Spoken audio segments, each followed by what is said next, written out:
Nós seguimos com liberdade de opinião. Vamos até a capital federal, Brasília, para ouvir o jornalista Alexandre Garcia. Olá, Alexandre, bom dia.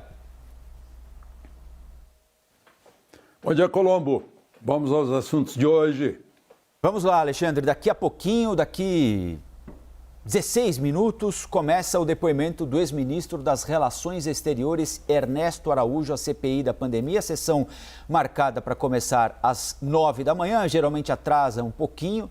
A expectativa é de que os senadores da comissão peçam explicações, evidentemente, sobre a condução da diplomacia brasileira durante a crise sanitária provocada pela Covid-19, em especial sobre termos de atuação para importação de vacinas e insumos para o Brasil, declarações que poderiam, na avaliação de alguns senadores, ter prejudicado ou podem ter prejudicado a relação do Brasil, especialmente com a China, defesa de medicamentos sem comprovação científica, enfim, são vários temas que serão abordados ao longo deste depoimento com o ministro Ernesto Araújo, ex-ministro Ernesto Araújo, que saiu do cargo, não é, Alexandre? Muito por uma pressão também provocada pelo próprio Senado, né? Pelo Congresso como um todo, mas pelo próprio Senado. O que é que você está imaginando para esse depoimento que começa daqui a pouco, hein, Alexandre?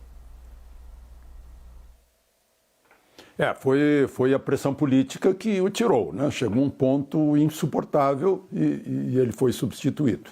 Mas eu acho que vão perguntar sobre China, né? Tem essa defesa da China, parece que a afinidade ideológica contamina outras questões, né? Não se pode dizer que o vírus veio da China, né? A gente fala em gripe espanhola o dia inteiro, fazendo comparação, a Espanha paga isso, né? Mas a China, olha, a China demorou a reconhecer, né, que tinha o problema, né? Não pode demorar, portanto, para entregar o IFA que está faltando por aqui, né, lá da Coronavac, né? Eu até acho que, se fosse uma questão assim de honra, a China diria, não, a vacina é de graça, porque começou aqui, nós demoramos a impedir que se propagasse esse vírus, né? Agora a China está com 4.636 mortos, se não me engano, nós temos quase 100 vezes isso, né? A gente está aí com 437 mil, né? A China está com 3 mortes por milhão, nós temos mais de 2.000 mortes por milhão. Então, eu acho que vai ser isso, né? Mas eu queria ressaltar essa história aí, esse preconceito, não, temos que respeitar a China porque ela compra aquilo de que ela precisa de minério de ferro, precisa de ração, precisa de proteína, precisa de carboidrato, precisa de carne brasileira, né? Então, a China é pragmática, eu venho repetindo essa história aqui, e nós é que não somos, nós politizamos essas coisas. Mas então, o Ernesto Araújo, que é filho de um procurador-geral da República, aqui de Brasília, do Henrique Fonseca de Araújo, e que é originário do Instituto Rio Branco, que já dirigiu a Casa de Rio Branco, ele vai vir com tudo que aprendeu na vida para enfrentar essa inquisição de palanque, como mencionou o Eduardo Cunha, né? Da sessão que vai começar daqui a pouco. Vai ser bem interessante essa sessão, não resta a menor dúvida. Agora, você imagina alguma estratégia diferente dos senadores ligados ao governo? Eles estão em minoria ali na CPI, não é, Alexandre? A gente fala, inclusive, em G7, né? Um grupo de 7 senadores que ou se consideram independentes ou são declaradamente de oposição. O senador Eduardo Girão, agora há pouquinho, nós o entrevistamos aqui no Novo Dia, e ele reclamou de um viés do relator. Imagina que o relatório já está pronto antes da investigação. Há algo de novo que esses senadores possam apresentar para tentar defender as teses nas quais acreditam? Está complicado, porque como disse aí na entrevista o senador Girão, né, que já está tudo pronto. O objetivo é esse, o objetivo é atingir o governo, enfraquecer o governo para a eleição do ano que vem, usar isso de palanque, tanto que eles fazem perguntas que já contêm as respostas e se a pessoa responde diferente, eles dizem, não, está mentindo, não é isso que eu queria ouvir, cuidado que você vai para a cadeia. Então todo mundo está vendo isso. Está todo mundo vendo a CPI, que tem como relator o Renan Calheiros e e presidente Omar Aziz. Né? Todo mundo observa isso. Né? É até bom que seja uma CPI pública, porque se ela fosse fechada nem existiria. Né? Se ninguém ficasse sabendo do palanque, nem existiria a CPI. Mas eu acho que vai ser a minoria governista, né? O senador Girão, inclusive, se considera independente, ele não é governo. Né? Ele quer uma investigação tal como a Polícia Federal vem conduzindo. Os inquéritos, onde está o dinheiro que estava aqui, né? Que era para hospital de campanha, que era para respirador e desapareceu. 300 respiradores, por exemplo, no Maranhão, e daí? O que vai acontecer com isso? Né? Mas estão tentando pegar alguma coisa para ver se conseguem algo que possa ser remetido ao Ministério Público, como lembrou o Eduardo Cunha na entrevista que deu ao Caio Junqueira. Colombo? Bom, depois do ex-ministro Pazuello, que presta depoimento amanhã, conseguir o direito de ficar em silêncio quando achar conveniente na CPI da pandemia, a secretária do Ministério da Saúde, Mayra Pinheiro, médica, também recorreu ao Supremo Tribunal Federal. O habeas corpus solicitado pelos advogados da médica tem 3 pontos: a garantia da previsão de não produzir prova contra si mesma, o direito de estar acompanhada por um advogado e a interrupção do depoimento caso uma das prerrogativas da testemunha seja desrespeitada pelos senadores.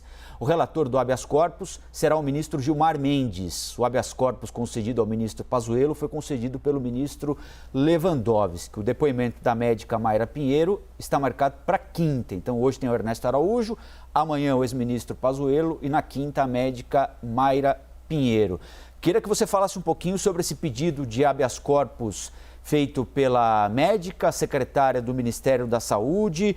Você acredita que a tendência é o Supremo Tribunal Federal seguir na jurisprudência de conceder esse direito a depoentes de CPI? Alguma perspectiva de algo diferente por ser um outro relator, Alexandre? Perdão, não tem problema. Tivemos um problema aqui de telefone, pessoas que não sabem. É uma ligação de Portugal que está chegando. Desculpem. Imagine. Olha, é o seguinte.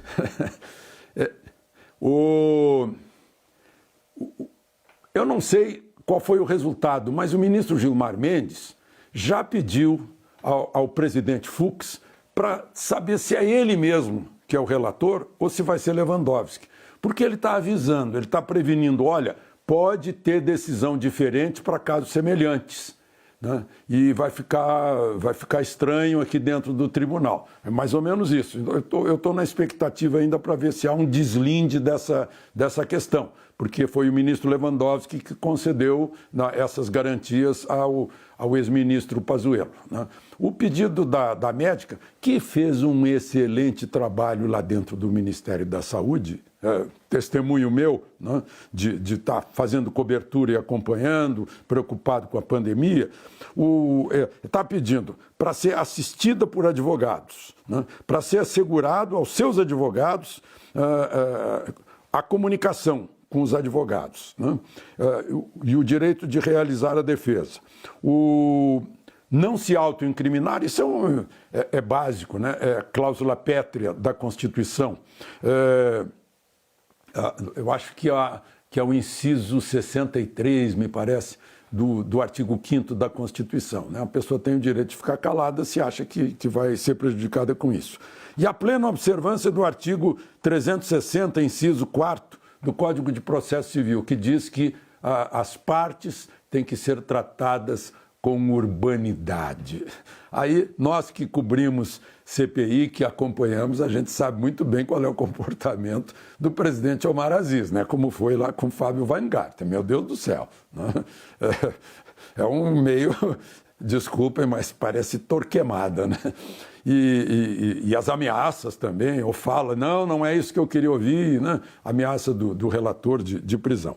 E ela fez uma manifestação, ela disse que quer falar, sim, né, na quinta-feira, quer contar, quer esclarecer a população brasileira, né, sobre distorções veiculadas com o propósito de desacreditar medicações que poderiam ter significativo papel na redução das mortes. Acho que ela nem precisa dizer isso, porque está na boca do povo, né? O povo sabe o que lhe faz bem, sabe o que lhe faz mal, e o povo não quer ir para o hospital. Então, vai ser interessante, e mesmo para a CPI vai ser interessante também, porque vai vir no dia seguinte ao depoimento de Pazuello. Então vai ser uma espécie assim de complemento, né? Vamos ouvir Pazuello e depois vamos conferir com a doutora Maíra. Então vai ser interessante esse dia depois do outro, né? Ela vai depor no day after. Colombo?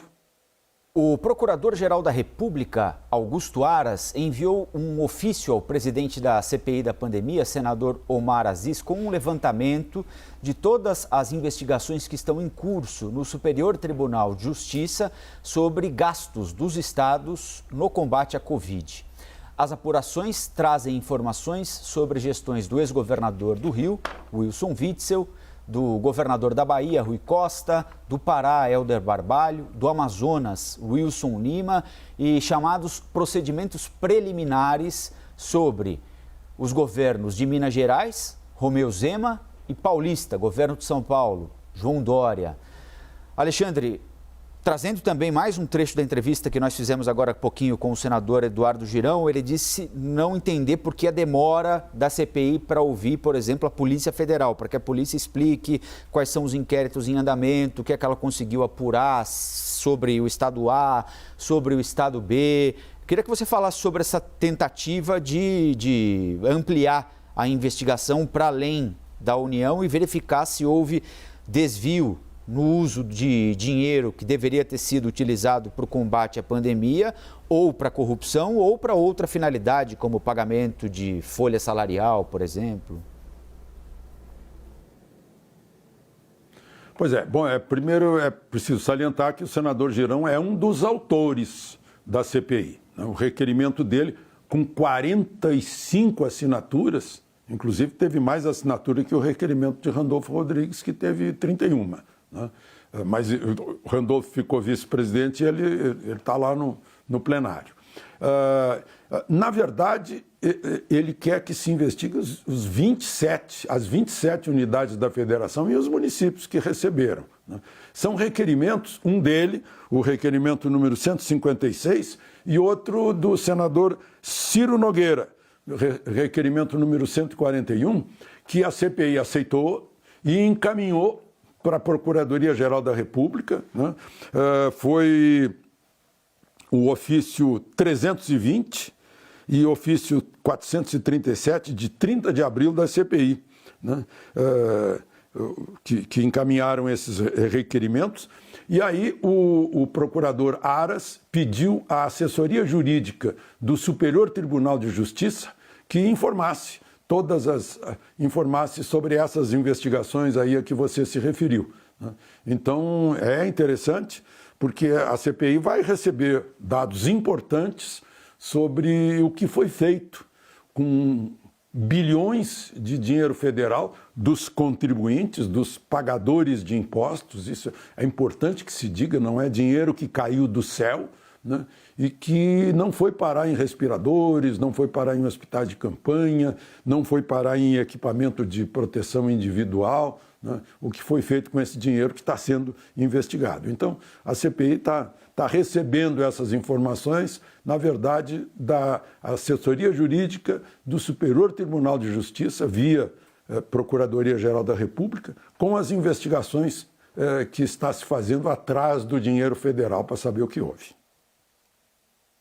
Em acordo de delação premiada fechado com a Polícia Federal, o ex-governador do Rio, Sérgio Cabral, revelou detalhes de esquemas de corrupção que foram construídos e mantidos por ele durante os 8 anos em que comandou o Rio.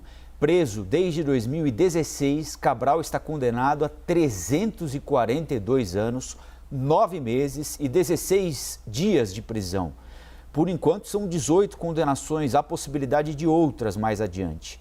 Cabral revelou eventuais pagamentos de propina para barrar investigações e supostas compras de decisões judiciais e também de apoio político de partidos que o apoiavam no Rio.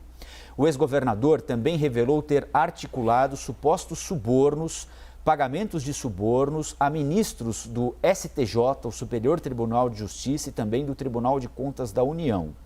Nós procuramos os citados pelo ex-governador e todos eles negaram as participações nos crimes delatados por Sérgio Cabral.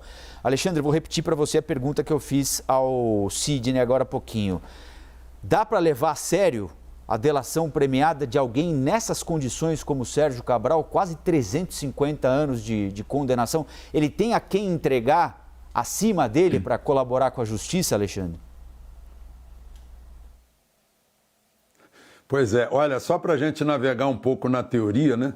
O Sérgio Cabral teria que viver até o ano 2360 para cumprir todas as penas a que ele foi condenado. Mas tem a progressão, né? Aplicando a progressão de um sexto, ele ficaria mais de 50 anos, né?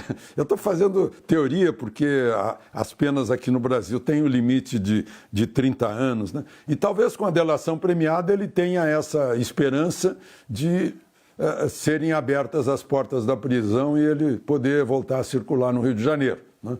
Bom, isso em primeiro lugar.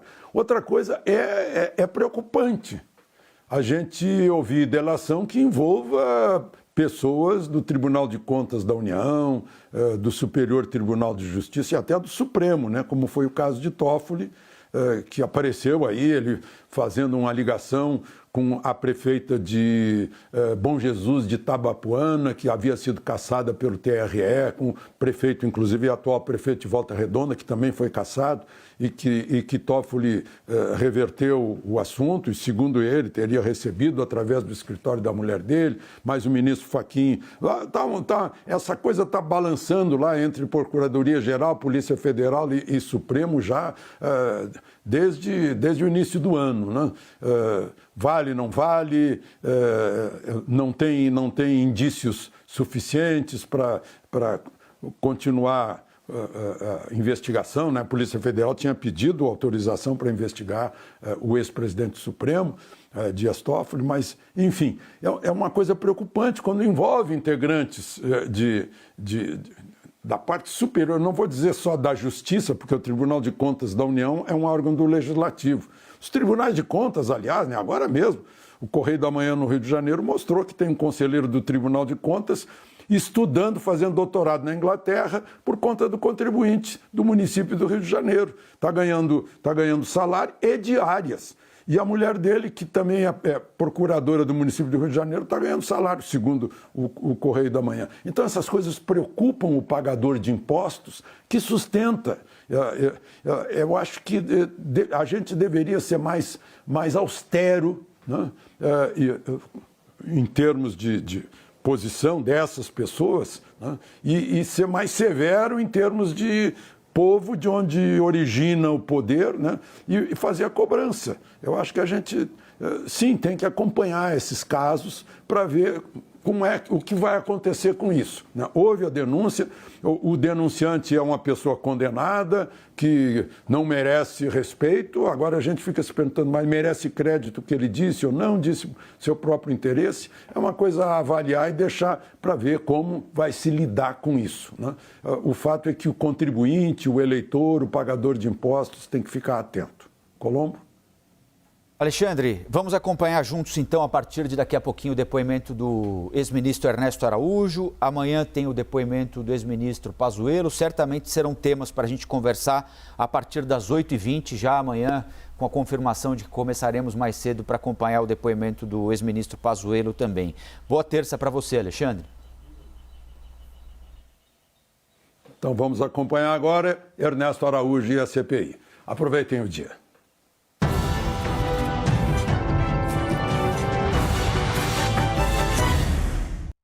As opiniões emitidas pelos comentaristas do quadro não refletem necessariamente a posição da CNN.